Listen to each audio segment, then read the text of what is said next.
Buenas noches, mi nombre es Laura Angelina Chávez Mendoza. Comenzamos con la unidad 3 llamadas Poderes Públicos en el Estado Mexicano. Estudio segundo cuatrimestre de universidad, carrera de Derecho. Comenzamos con el tema de estructura y actividad del Estado Mexicano. La forma de gobierno, como fundamento en el artículo 40 de la Constitución Política de los Estados Unidos Mexicanos, nos dice lo siguiente.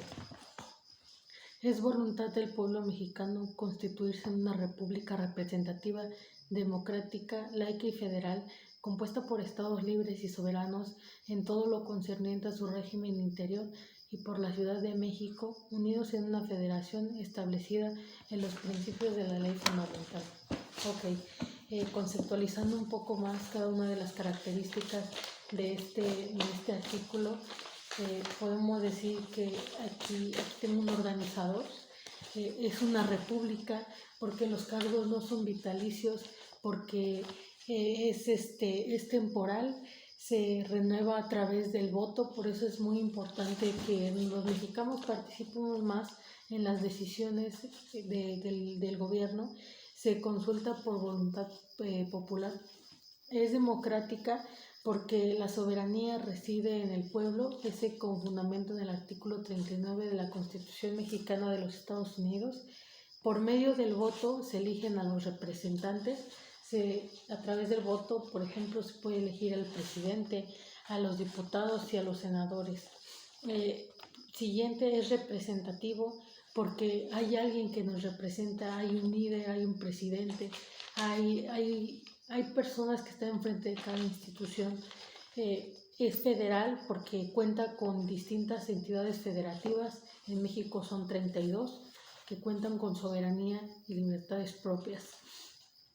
Tiene un gobierno federal llamado constitucionalmente Suprema Corte de la Federación, Supremo Poder, de la Federación. Ahí es cuando entra la división de poderes en las 32 entidades federativas con soberanía. También es laico porque se encuentra independiente de cualquier doctrina religiosa. No se le permite involucrarse a ninguna religión con las decisiones tomadas por el Estado.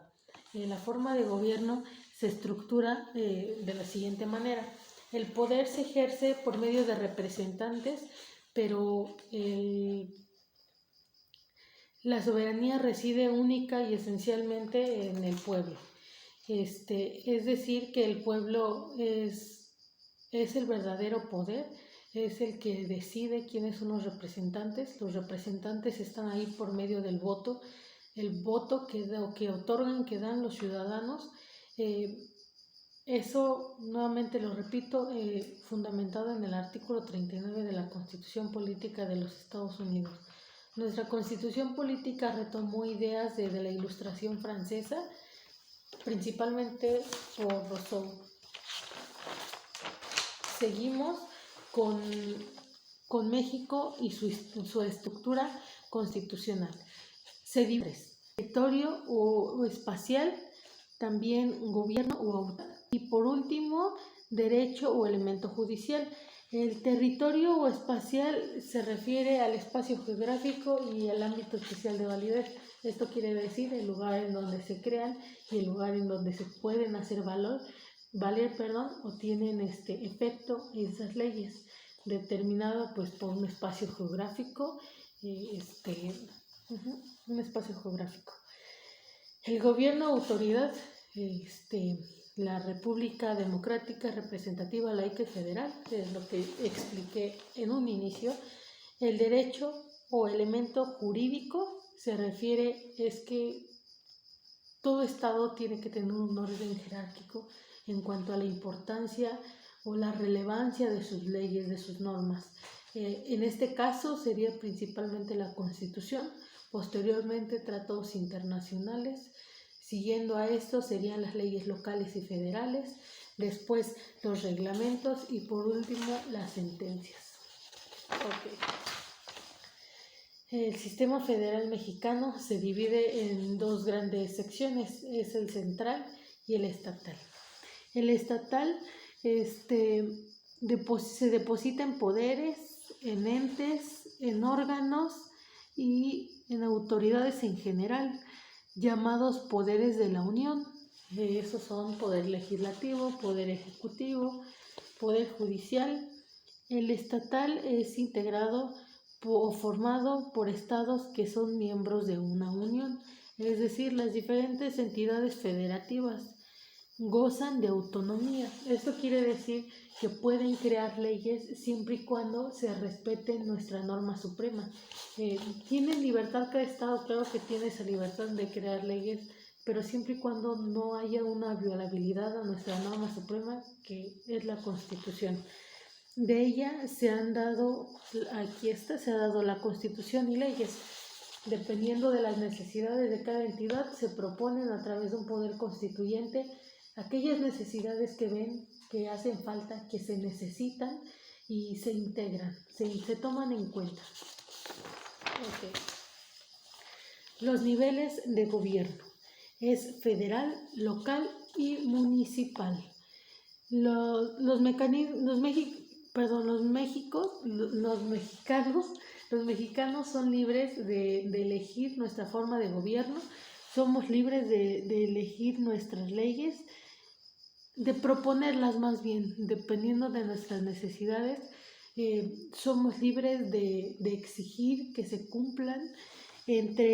¿Por qué menciono esto? Porque somos libres y podemos decidir cuál es nuestra forma de gobierno que nosotros lleguemos a desear. Nosotros elegimos nuestros gobernantes, también nuestra forma de organización. El federal se refiere a un gobierno central, el local a gobiernos estatales y el municipal a gobiernos municipales. Nuestro México cuenta con 32 entidades federativas. La Constitución Política de los Estados Unidos determina que la soberanía reside esencial y originalmente en el pueblo. La soberanía se ejerce por medio de los poderes de la Unión. Los poderes de la Unión tienen fundamento constitucional en el artículo 49 de nuestra norma suprema. El Ejecutivo, los poderes de la Unión se dividen en 3, precisamente para que no haya un abuso de poder. El Ejecutivo se encarga de administrar, encargado de aplicar las leyes y llevar a cabo la tarea de gobernar. Ese está con fundamento en el artículo 80. El Legislativo elabora leyes, corrige leyes, abroga leyes o deroga. Ese tiene fundamento en el artículo 50 de la Constitución. Y el Judicial, que cuida las leyes y se encarga de impartirlas correctamente para que exista una armonía social, con fundamento en el artículo 94 de nuestra norma suprema. Continuamos con el subtema de federación, estado y municipio.